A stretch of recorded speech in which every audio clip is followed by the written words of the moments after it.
Alors, vous allez voir finalement que dans cette présentation, on va retrouver des points que vous avez évoqués qui vont vraiment donc illustrer certains aspects qui vont d'ailleurs servir à les discuter.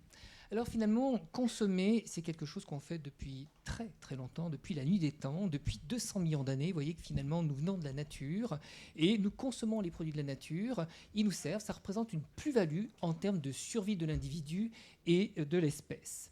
Et nos comportements, vous avez évoqué effectivement les émotions. Et effectivement, dans le titre qui a été donné, donc il y a les émotions et on va voir que la dépression, la cognition, tout ça est fortement lié et va déterminer finalement les comportements. Eh bien, nos comportements, tous nos comportements, eh bien, vont être justement modulés en fonction de nos émotions. Donc, si la nature nous a équipés d'émotions, c'était justement pour nous permettre de faire certaines choses avec des émotions qui peuvent être bien entendu positives ou négatives. Vous voyez, donc finalement, le bâton et la carotte, eh bien, c'est la nature qui l'a inventé. Vous voyez, donc c'est le système de la récompense, c'est le système motivationnel qui fait que vous allez poursuivre votre comportement, ou au contraire, vous allez avoir donc un système de stress, un système qui va par exemple vous dire attention, danger. L'anxiété, par exemple, permet de se protéger.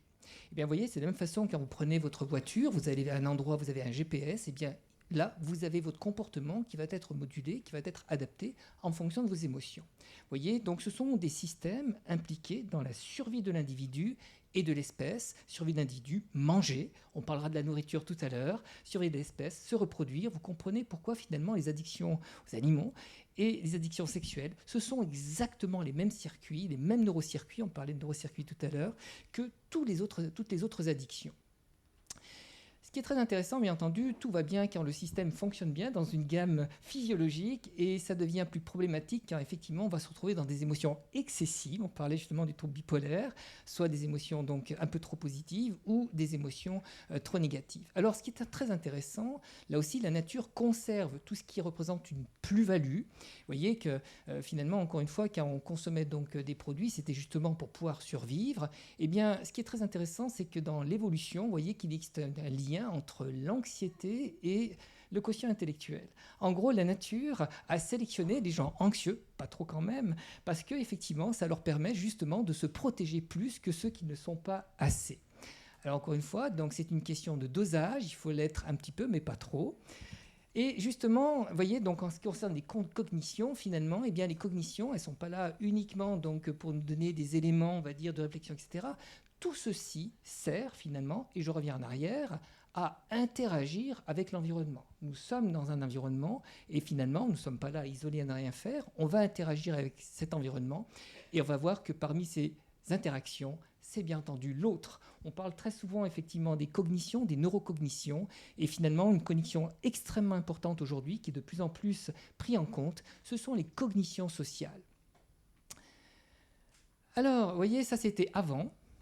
Et maintenant, c'est le monde moderne. C'est-à-dire que finalement, la nature nous a donc sélectionnés, donc tels que nous sommes, et avec un référentiel qui était parfaitement adapté à une époque où finalement tous les produits qui étaient autour de nous étaient relativement rares.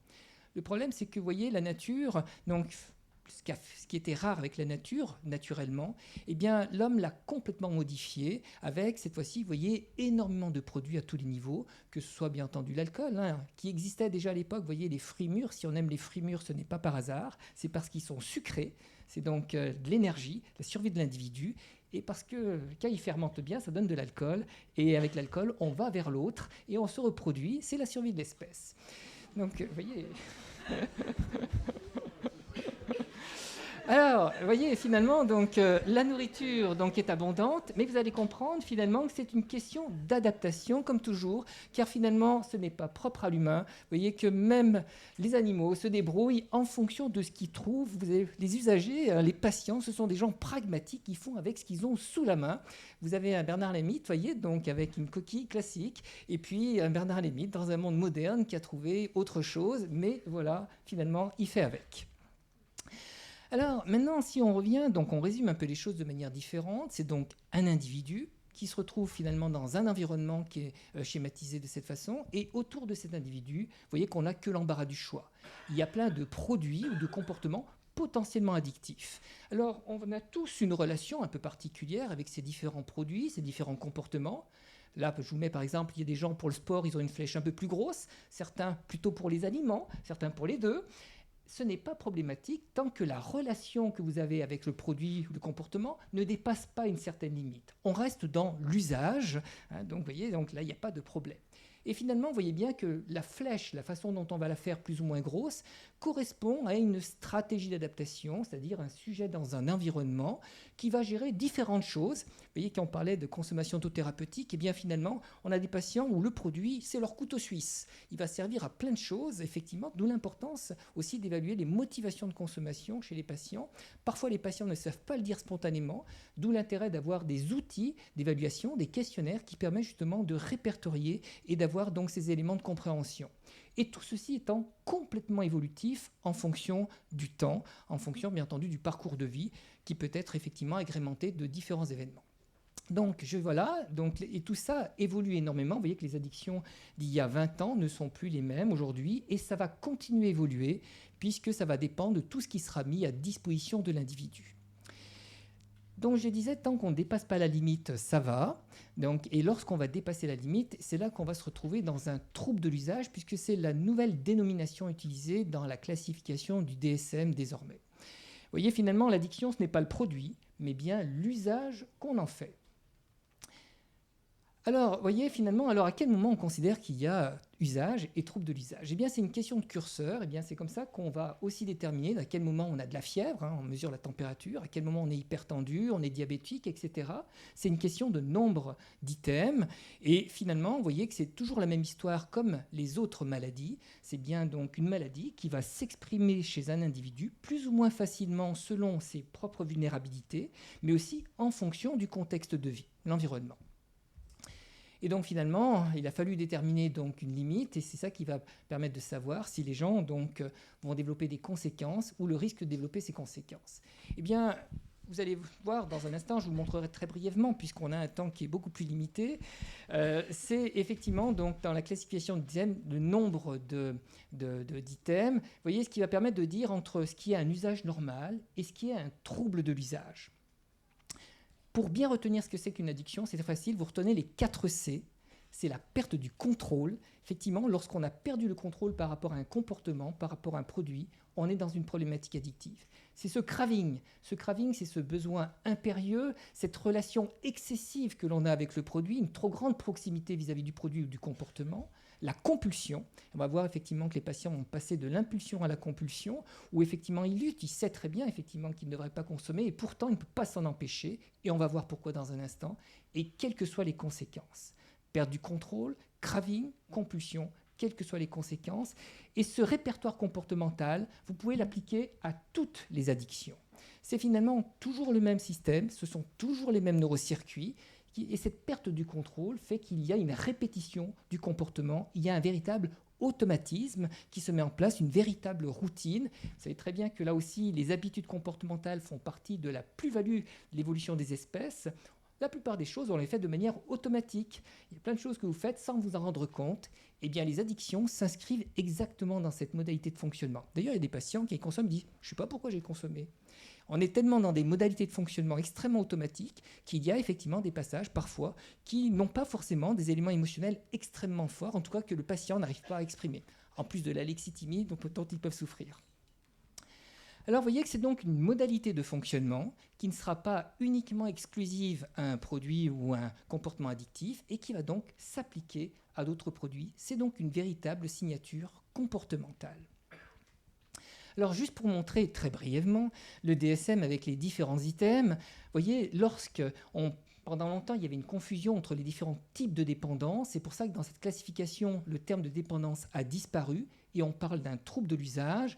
Et vous voyez donc certains items, donc là, dans la deuxième partie de 3 à 8, qui correspondent véritablement à cette perte du contrôle, cette difficulté à contrôler le comportement, incapacité à gérer la consommation, effort infructueux pour arrêter, temps consacré à la recherche, au détriment des autres activités, quelles que soient les conséquences, et ce fameux craving qui aujourd'hui, vous voyez, donc cette relation excessive, pathologique que l'individu a développée vis-à-vis du produit. Alors, vous voyez, donc je vous mets ici que finalement, il y a différentes sévérités. On n'a pas tous les mêmes addictions en termes de sévérité. La plupart se règlent très bien toutes seules, sans addictologue d'ailleurs. Vous voyez, donc léger à partir de 2 items, modéré à partir de 4, sévère à partir de 6. Eh bien, vous voyez, ça, c'est le parcours d'un individu. Il peut ne pas consommer du tout, avoir un usage normal, et puis, en fonction de son évolution, il va pouvoir monter progressivement vers une addiction plus ou moins sévère, rediminuer. Là, il bénéficie d'un sevrage ou d'un autre traitement qui permet effectivement d'arrêter, et puis il rechute, et puis ensuite, vous voyez, donc toute une évolution. Eh bien, ça va être aussi déterminé, bien entendu, par une vulnérabilité individuelle. Plus on commence tôt, plus on sait qu'il existe finalement une vulnérabilité au niveau de l'individu, qu'il existe une pathologie psychiatrique sous-jacente, d'où l'intérêt effectivement de la rechercher. Et vous avez évoqué quelque chose de très important, le sommeil. Il y a eu effectivement donc, des études de Wong qui ont montré, donc, en études longitudinales chez des jeunes, que lorsqu'il existait des troubles du sommeil chez des enfants de 3 à 8 ans, la probabilité effectivement de consommer des produits psychoactifs est plus importante sous forme d'alcool, de tabac ou de cannabis.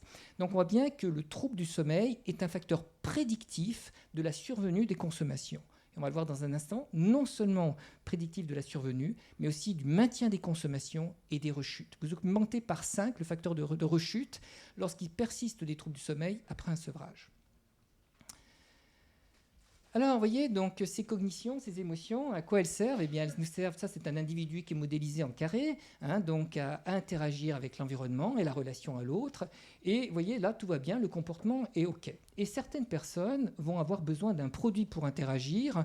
Donc, et c'est là que risque de commencer le problème, si effectivement le produit va prendre une trop grande place, et puisqu'il va pouvoir impacter, cette fois-ci, on le sait, notamment par exemple l'alcool, mais pas que, vous avez évoqué le cannabis, mais d'autres produits aussi, on sait, vont entraîner des perturbations cognitives et émotionnelles extrêmement importantes. Et à ce moment-là, ça va donc favoriser les troubles comportementaux associés. Alors, vous voyez, donc finalement, une addiction, c'est une habitude qui tourne mal, c'est une stratégie d'adaptation qui tourne mal. Si au départ, eh bien, vous voyez, donc c'était une consommation festive, donc dans un contexte particulier, à un moment donné, eh bien, on voit bien que ça peut devenir beaucoup plus important. Et là, vous voyez ici typiquement le binge drinking, donc chez les jeunes, qui est très problématique. Pour 2 raisons. 1, parce que les quantités sont extrêmement importantes. 2, ça survient chez des jeunes qui ont un cerveau en pleine maturation. Et donc forcément, tout le système de régulation cognitive et émotionnelle va être perturbé. Et on sait très bien que le risque de développer une addiction est bien plus important quand on commence tôt. Rien que pour les produits donc opiacés, par exemple, les médicaments opiacés, vous êtes à 42% de développer une addiction lorsque vous êtes adolescent ou préadolescent, et ça descend ensuite très, très fortement au-delà de 21 ans. Donc on voit bien que le risque est très élevé plus on commence tôt.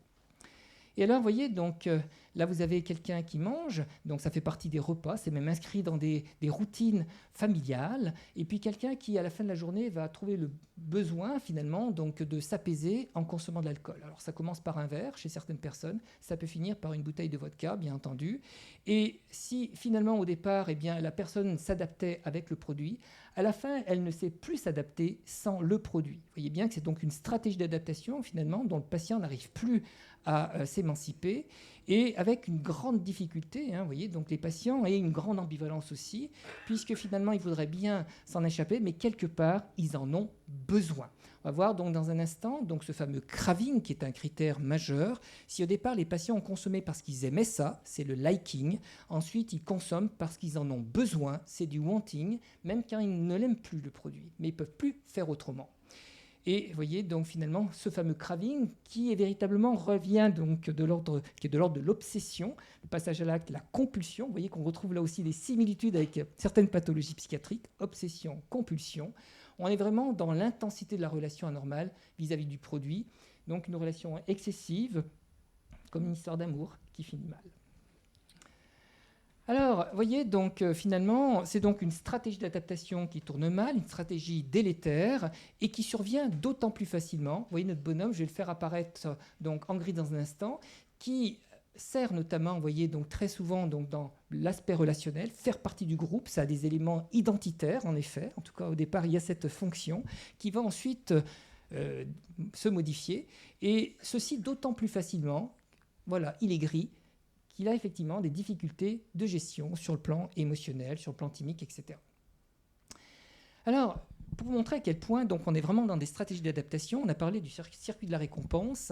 C'est une étude qui est très intéressante, qui a été faite chez le rongeur et qui évaluait justement, vous voyez, la transmission dopaminergique. Le système de la récompense est un système notamment dopaminergique, mais pas que, aussi opioïdergique. Et alors, ce qui est très intéressant, c'est qu'ils ont essayé de voir dans quelle mesure cette transmission dopaminergique pouvait être différente dans un milieu donc, de primates, donc de singes, et de voir dans quelle mesure il y avait une différence selon la dominance. Ce qui est très intéressant, c'est que les animaux dominants, on le voit donc, ça apparaît pas sur l'écran parce que le pointeur il sait pas faire sur l'écran. C'est pas grave. Regardez en haut à droite.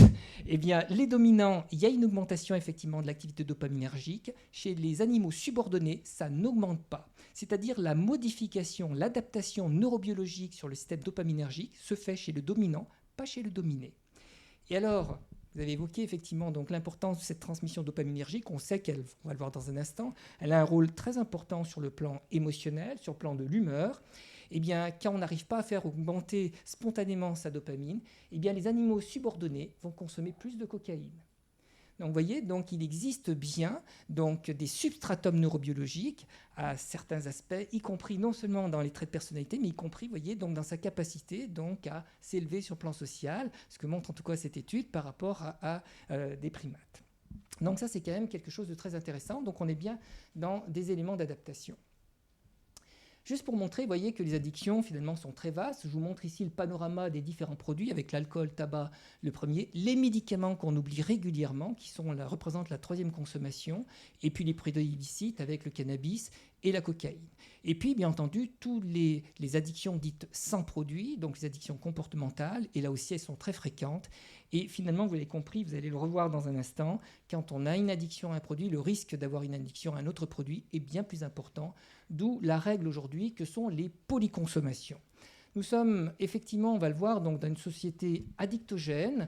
Vous voyez, donc ça n'a plus rien à voir avec le monde archaïque d'où nous venons, où finalement tout est facile à consommer, l'accès est très important et il est évident que ce qui fait que l'alcool et le tabac sont les produits les plus consommés suivis des médicaments, c'est parce que finalement on y accède extrêmement facilement, ça coûte pas cher et c'est facile à consommer un peu partout.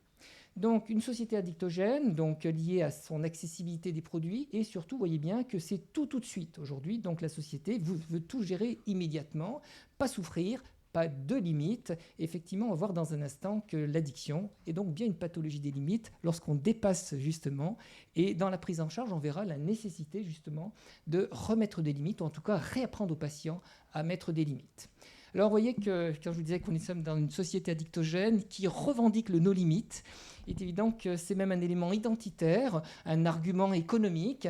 Et quand vous voyez par exemple ici Facebook, plein d'amis, tellement d'amis que ce sont des personnes qui ne savent même plus aller vers l'autre. Donc, c'est-à-dire ils ont beaucoup d'amis virtuels, mais des amis réels, c'est un peu plus compliqué. Alors les écrans, bien entendu, chez les jeunes, et on voit bien que ça augmente très très fortement et très tôt. Et là, on voit bien par rapport à l'aspect éducatif au niveau familial, l'importance aussi donc de remettre des limites. Vous voyez bien que la société a évolué. On le voit par exemple avec les écrans, mais aussi le poids en parallèle. On parlera justement de l'alimentation dans un instant. Et vous voyez là ici, par exemple, le relationnel qu'on peut avoir avec les parents et les profs. Et vous voyez que là aussi, des choses ont beaucoup évolué au niveau donc dans la façon de gérer un peu tout ça. Alors, comment on développe un comportement addictif ? Eh bien, finalement, on va retrouver systématiquement les mêmes régions du cerveau impliquées. La région préfrontale, que vous avez évoquée tout à l'heure, effectivement, qui va intervenir dans le contrôle comportemental. Une zone impliquée dans les émotions négatives, c'est l'amygdale, on l'a évoqué il y a un instant. Le système de la récompense, bien entendu, qui donc est à l'origine des émotions positives et de la motivation, le système motivationnel, et puis le système des routines. Et bien entendu, il ne faut pas le voir comme des zones déconnectées. Non, ce sont bien des neurocircuits. Et il ne faut pas le voir en termes de volume, mais en termes d'activité. Vous avez raison, donc l'imagerie fonctionnelle montre bien ces modifications. Et ce qui est très intéressant, c'est que, bien entendu, les comportements addictifs sont extrêmement conditionnés, sont des conditionnements comportementaux. Et regardez ce qui va se passer lorsque vous répétez un comportement. Eh bien, vous allez avoir une modification progressive de tous ces acteurs, je dirais. Vous allez avoir la zone rouge, vous voyez, qui progressivement diminue de volume, donc la capacité de contrôle comportemental va diminuer. Les émotions positives, vous voyez, la zone jaune, le système de la récompense, si au départ vous avez consommé parce que ça vous donnait du plaisir, progressivement il y en aura de moins en moins, et même le système motivationnel, vous voyez, va diminuer en fonction. On est bien dans une pathologie de la motivation. Donc c'est pas qu'il veut pas être pris en charge, c'est qui, à un moment donné, il n'y a plus les outils pour. Vous voyez que sur le plan motivationnel, ça marche moins bien. Et puis, bien entendu, au contraire, les émotions négatives vont progressivement augmenter. Et puis, une zone très, très importante qu'on a évoquée tout à l'heure, c'est le striatum dorsal. Vous voyez, donc si au départ, on a bien consommé, on est plutôt dans le système de la récompense, le striatum ventral. Ensuite, eh bien, vous voyez que c'est le striatum dorsal, cette zone bleue qui a grossi, c'est le système des habitudes, des routines comportementales. Finalement, vous voyez, quand vous fonctionnez donc, avec un circuit donc, addictif, entre guillemets, eh bien, vous êtes dans une émotion extrêmement négative avec finalement donc, un système qui ne contrôle plus le comportement et dans des routines comportementales extrêmement fortes. On va retrouver ces fameux 4 C, la perte du contrôle, le craving, les compulsions, quelles que soient les conséquences. Et voyez tout ce qui va se dégrader progressivement, l'estime, la confiance, les investissements, motivation, plaisir, qualité de vie. Et bien entendu, les autres aspects vont s'accentuer, stress et anxiété. Alors maintenant, je vais vous montrer maintenant le cercle vicieux. Alors, vous voyez, donc, si au départ, vous avez consommé, donc, ça vous donnait des éléments plutôt positifs, c'est très bien. La perte du contrôle préfrontal, donc comportemental. Les émotions qui étaient au départ positives deviennent négatives, au contraire. Donc, il y a un état donc, anxieux, dépressif qui se met en place. Le craving, si au départ, vous avez consommé parce que ça vous donnait du plaisir. Ensuite, vous allez voir que ça sera plutôt de renforcement négatif. Je vais consommer pour être moins mal. Effectivement, les patients, très souvent, disent « ça me permet d'être bien ». En fait, il faut le relire différemment. Ça me permet d'être moins mal. C'est une façon de présenter de manière un peu plus positive pour le patient. Et puis si au départ, vous voyez, donc, on était plutôt donc, sur un mode de fonctionnement impulsif, ensuite on est plus dans la compulsion, et quelles que soient donc les conséquences, avec des éléments subjectifs extrêmement donc, stigmatisants pour le patient et pénalisants, vous voyez, avec une altération de l'estime de soi, de sa confiance, une forte culpabilité, et aussi des altérations de l'introspection et l'interoception. Et finalement, vous voyez, ce qu'on a beaucoup appelé le déni, eh bien, c'est un mélange de plusieurs choses, y compris donc des altérations sur le plan cognitif, car vous voyez, on balaye tous les registres dimensionnels qu'on peut avoir en pathologie psychiatrique, tout le système motivationnel qui est altéré, tout le système, vous voyez, donc de la régulation émotionnelle et de l'humeur, les systèmes cognitifs. Et vous voyez, donc ça fait quand même beaucoup de choses sur lesquelles il va falloir travailler avec le patient. Alors là, je vous ai mis en jaune, forcément, s'il existe déjà des éléments de vulnérabilité dans ces différents points, eh bien vous allez amorcer beaucoup plus facilement ce cercle vicieux. Et là aussi, vous n'avez que l'embarras du choix. Alors, vous avez évoqué il y a un instant justement le rôle des produits qui pouvaient potentiellement déstabiliser. C'est le cas. Aujourd'hui, on sait très bien que finalement, lorsqu'on n'a pas de problème particulier, entre guillemets, on résulte finalement d'un équilibre homéostasique entre les différents systèmes de contrôle du comportement, des émotions. Là, on a quelqu'un qui est parfaitement neutre, vous voyez, donc contrôle parfaitement le comportement, les émotions sont lisses, puisqu'il n'y a pas plus de plaisir que de déplaisir. Lorsque vous prenez un produit addictif, quel qu'il soit, eh bien, vous allez complètement changer la balance. En effet, on voit bien que le système donc, du contrôle préfrontal va diminuer, c'est ce qu'on a vu il y a un instant. Et puis, regardez, tout le système, on va dire, émotionnel limbique va se dégrader au profit des émotions négatives. Alors, j'ai mis à côté, vous voyez, plein de neurotransmissions qui sont altérées.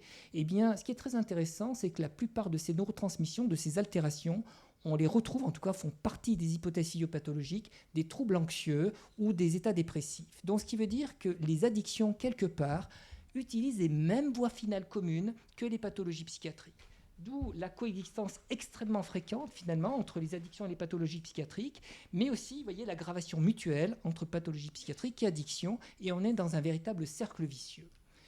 Sur le plan clinique, comment ça va se traduire ? Eh bien, si au départ, vous voyez, donc plutôt dans le bleu clair, vous étiez donc dans quelque chose qui fluctuait pas beaucoup, eh bien, lorsque vous altérez complètement votre balance là à droite, vous allez vous retrouver, vous voyez, dans la zone plutôt donc rose-beige, voilà, où vous êtes plus dans des émotions négatives, vous voyez, c'est l'état dysphorique, avec une plus grande instabilité émotionnelle, cette labilité émotionnelle que vous avez évoquée. Nous avons donc des patients bien plus instables.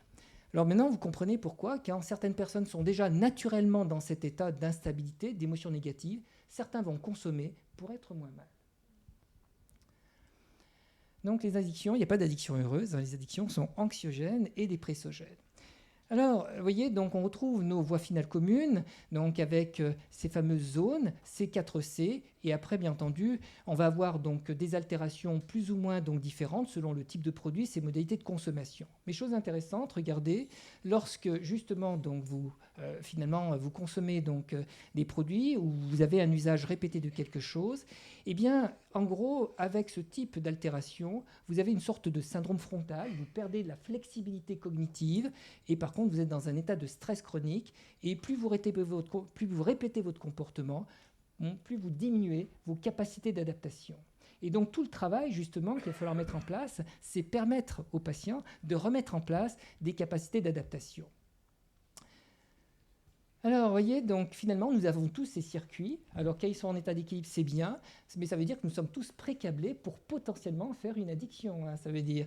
Et finalement, vous comprenez que si vous avez développé une addiction pour un produit, eh bien finalement, quand vous avez le circuit, eh bien, vous pouvez interchanger très facilement. D'accord? Donc, vous comprenez finalement pourquoi, eh bien, quand on traite un patient pour un produit, il peut très facilement passer sur un autre produit. Et on verra qu'avec les aliments, c'est quelque chose d'extrêmement fréquent. Donc une stratégie d'adaptation délétère et interchangeable. Alors pour en revenir juste en arrière, vous voyez donc les troubles des fonctions exécutives. Donc le patient, encore une fois, c'est pas qu'il veut pas, il veut pas arrêter, c'est qu'il peut pas, il n'y arrive pas, il n'a plus les outils, il a une altération de sa motivation et il a une altération de sa capacité de contrôle du comportement, de son système d'inhibition. Alors du coup, alors ça c'est juste pour montrer, donc c'est une dame, vous avez compris, avec des chaussures, c'est qu'on a des jeunes qui commencent très tôt à consommer et qui essayent plein de produits.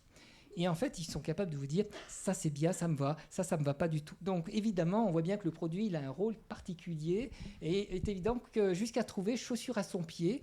Et on a des patients effectivement qui ont un produit de choix et quand ils n'ont pas le produit de choix, ils vont compenser par un autre produit et ça c'est très classique. Alors, du coup, qu'est-ce qu'on va faire? Donc, une prise en charge qui sera, vous l'avez compris, forcément globale, holistique. Alors, on peut passer, hein, parce que le temps passe vite. Hein. Alors, oui, donc, quelles évaluations?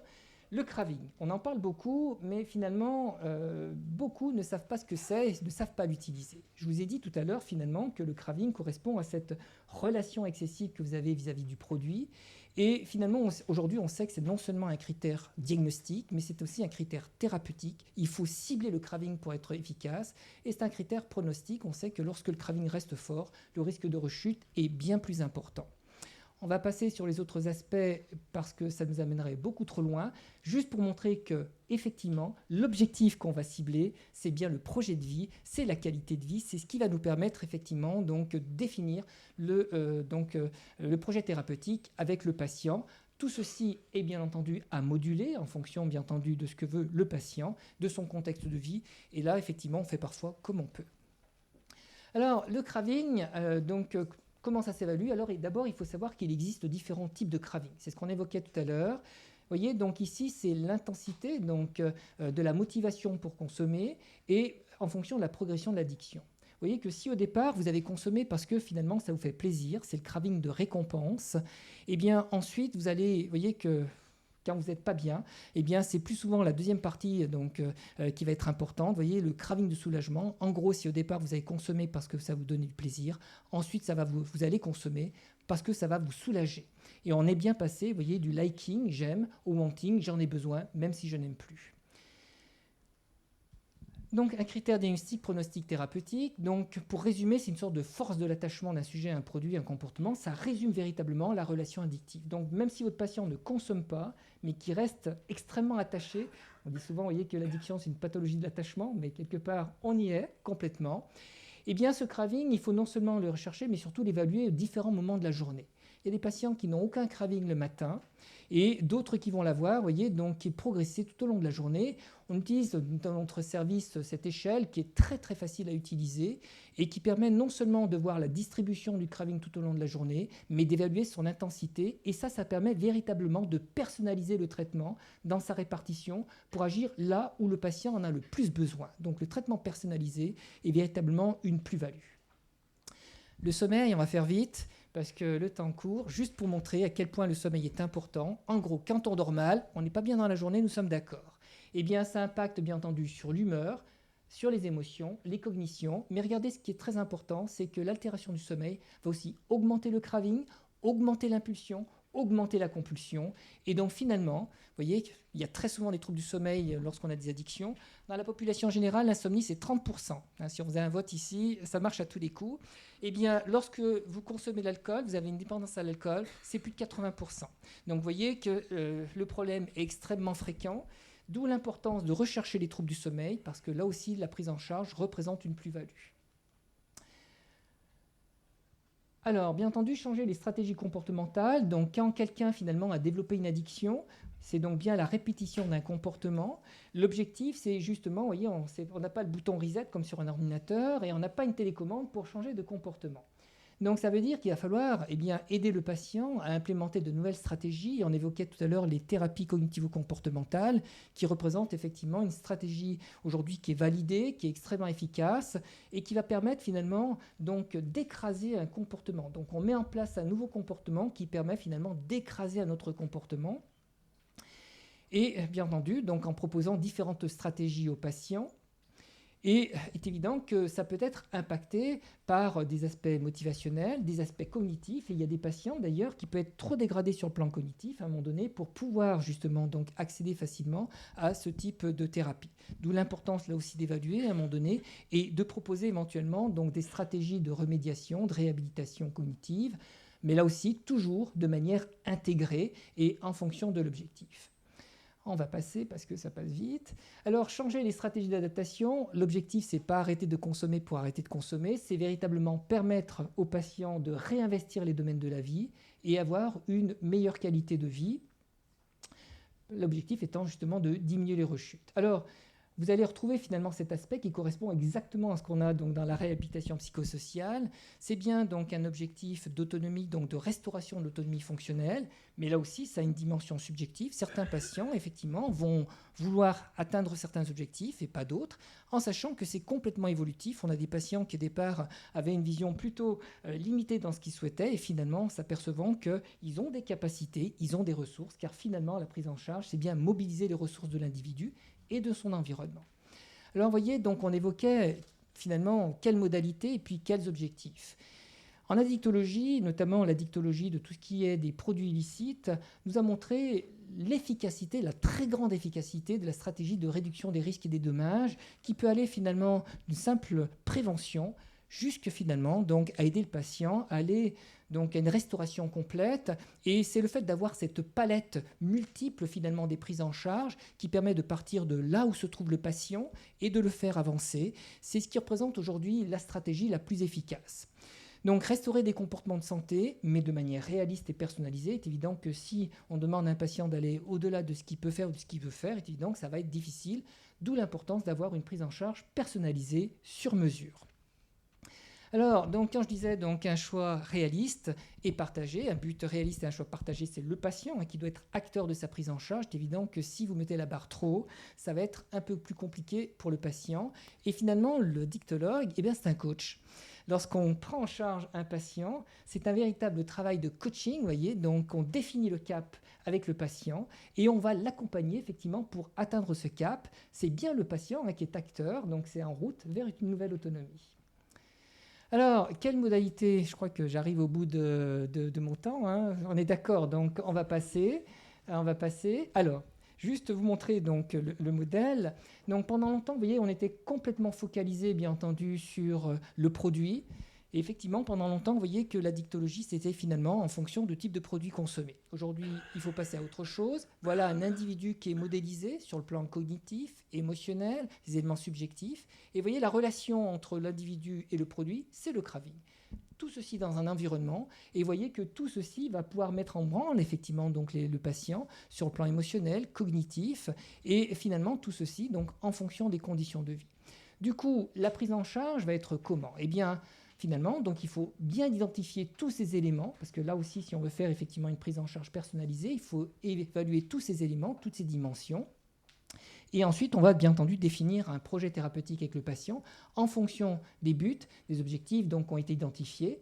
Et là aussi, la stratégie, la hiérarchisation, la priorisation finalement donc, des soins qui vont être réalisés vont être en fonction du patient, bien entendu. Mais vous voyez que l'avantage, c'est que comme on ne s'arrête pas, on tourne, là aussi, on tourne, mais de manière positive. C'est un cercle vertueux. L'objectif, c'est permettre aux patients d'avancer, de progresser. Tout le monde ne va pas progresser de la même vitesse. Tout le monde ne va pas avoir les objectifs. D'où l'intérêt, justement, donc, de s'inscrire dans une stratégie motivationnelle et sur une modalité de type éducation thérapeutique. Et on évoquait tout à l'heure le case management. Vous voyez qu'on retrouve exactement la même terminologie dans ce type de stratégie. Changer les stratégies d'adaptation, vous voyez, donc au début, quand on commence dans la vie, eh bien, on apprend à marcher, eh bien, ça peut mettre un certain temps, c'est l'adaptation, vous voyez.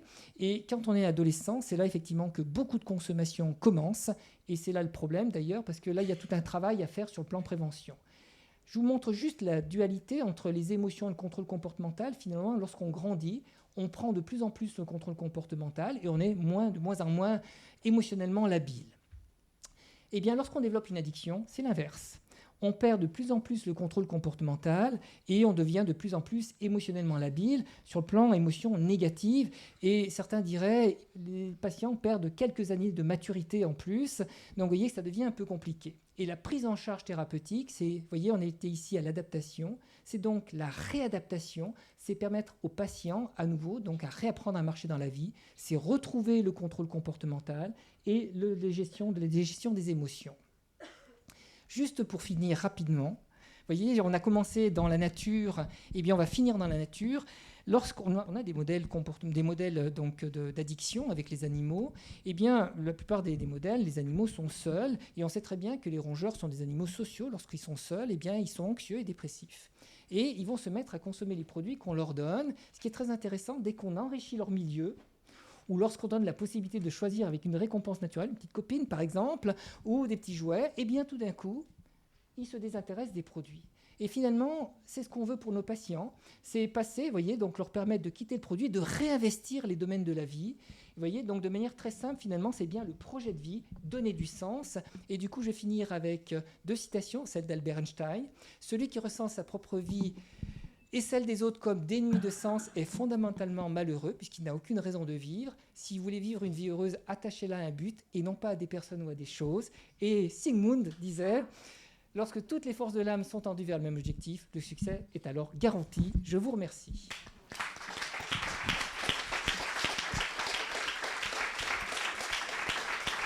Bravo. Merci, vous êtes autorégulé. Ça a été parfait. On a rattrapé notre retard. Voilà, après on est un peu inquiet parce que la sociologie ambiante, je pense, va faire que les addictos vont avoir un travail fou et de plus en plus les nouvelles addictions aidant. Des questions, j'imagine.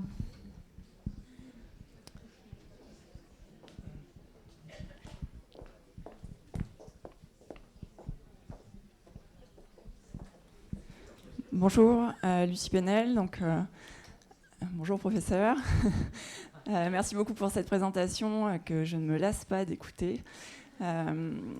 J'apprécie vraiment beaucoup le fait que vous mettiez le focus sur une partie des troubles cognitifs qu'on a tendance à un peu oublier. En fait, on a tendance à penser que les troubles cognitifs, c'est essentiellement la mémoire, l'attention, la concentration, la flexibilité, les capacités de planification, etc.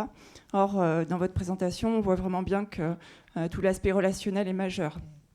Et quand on reçoit les patients, par exemple, je pense à des addictions sexuelles, qu'on a uniquement traitées par des stratégies de communication et de relation, c'est-à-dire comment je gère mes émotions dans la relation, comment je me positionne, comment j'exprime mes besoins, on a réussi à avoir une atténuation, une disparition complète en fait de ces comportements addictifs. Donc merci beaucoup. Je pense qu'on oublie vraiment cet aspect cognition chaude dans les addictions.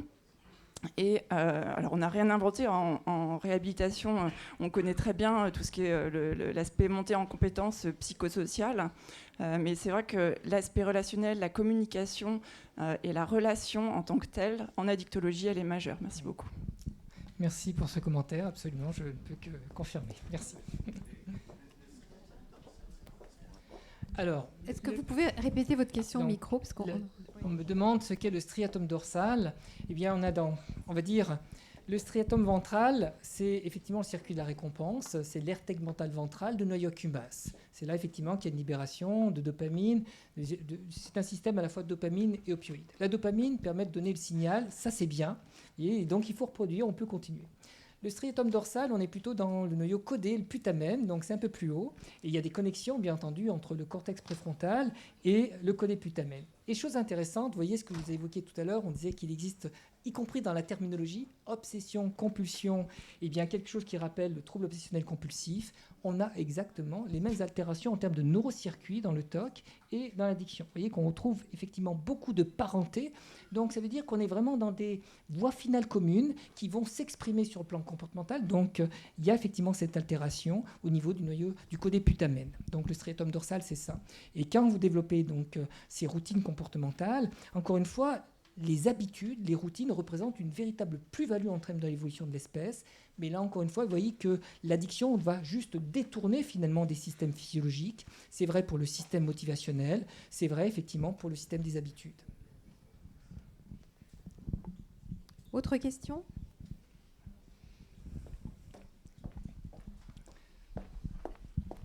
C'est plus une remarque. Je voulais remercier Lucie là, de mettre l'accent sur les interactions sociales, puisque nos patients qui souffrent d'addiction sont souvent très isolés et s'isolent en répétant leur comportement addictif. Et nous sommes vraiment assez démunis, je dirais, dans le post-hospitalisation. Parce que tout se passe bien pendant l'hospitalisation, où justement on crée un environnement favorable et on favorise des interactions sociales, ils le disent tous. Et rentrer chez eux dans leur chambre, sinon pas d'emploi. Donc d'où l'intérêt de développer, je pense, au niveau de la cité, des lieux qui font le tremplin, je dirais, et qui favorisent la... Les associations de patients, des lieux et des associations. Bien sûr. Alors, merci Elisabeth pour cette remarque, elle est très importante. Vous voyez, le lien social, finalement, est un élément majeur. Quand on dit la pathologie de l'attachement, mais c'est à ce niveau complètement. Et on voit aussi les conditionnements. Alors, on a dit qu'on fonctionne, lorsqu'on a une addiction, sur une sorte de programme. En gros, on est dans des routines. Et les patients, vous leur posez la question, ils rejouent sans arrêt le même scénario chaque jour. Donc on est vraiment dans un programme automatique. Et certains patients, il suffit de les mettre ailleurs. Ils ne peuvent pas rejouer le même programme. Ça casse les consommations. Vous voyez, donc ça, c'est intéressant. Donc on voit à quel point donc, tout ce qui est conditionnement comportementaux est très fort. Du coup, lorsqu'ils sont hospitalisés, donc ils ont le bénéfice d'être ailleurs, mais quand ils reviennent chez eux, ils sont à nouveau donc confrontés à tous leurs repères finalement qui vont conditionner, favoriser donc la consommation. D'où l'importance de travailler tous ces éléments. C'est pour ça que finalement dans notre service, nous n'avons pas de lit. Nous travaillons dans l'écologie environnementale du patient parce que ça correspond à la vraie vie. C'est là qu'on travaille effectivement. Alors bien entendu, quand les patients sont trop instables, il est nécessaire de les hospitaliser. Merci Elisabeth. Mais effectivement, donc l'ambulatoire est majeur en addictologie puisque c'est là effectivement que vous allez vraiment travailler tout ce qui va poser problème aux patients. Donc d'où l'intérêt, bien entendu, derrière de recréer des liens. Et c'est aussi pour ça qu'on a développé dans le service le programme Étape Entourage, parce que, évidemment, comme vous l'avez dit, à un moment donné, vous voyez, c'est très compliqué, effectivement, de comprendre un patient qui souffre d'une addiction. Et très souvent, donc, il y a des liens qui se cassent. Il y a une souffrance non seulement de celui qui consomme, mais aussi, bien entendu, de l'entourage. D'où l'importance d'avoir développé ce programme qui permet de recréer des liens et d'avoir finalement un entourage qui va accompagner de manière pertinente, finalement, le patient. Il y avait une question aussi. Une question dans le fond. Je trouvais que votre schéma de l'addiction ressemble assez à ceux des troubles obsessionnels compulsifs. Et est-ce qu'on peut envisager de traiter les deux choses de la même façon ?